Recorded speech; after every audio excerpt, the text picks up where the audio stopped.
Hi, it's Miss Hunt, and I'm going to help you do your very best on your quizzes.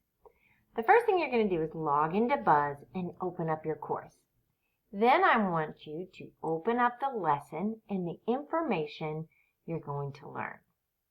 So once that's open, you're going to go through and watch any of the videos, you're going to read any of the information, and you're going to go through the lesson.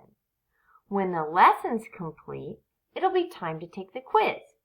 I want you to open up a second tab, log into Buzz, and now you're going to go to the quiz for the lesson. When the quiz opens up, you are going to, first of all, read the question for the quiz. Then you're going to read all of your answer choices for the quiz.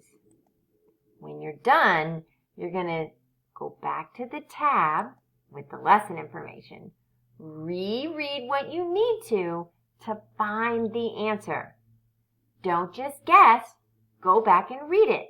Find your answer.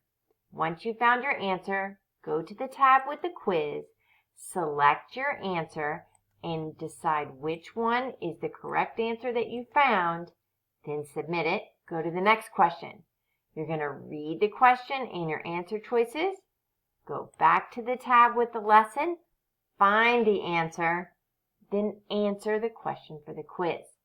This way you make sure you have learned all the information correctly and you get your very best chance to get your very best score on your quiz. You got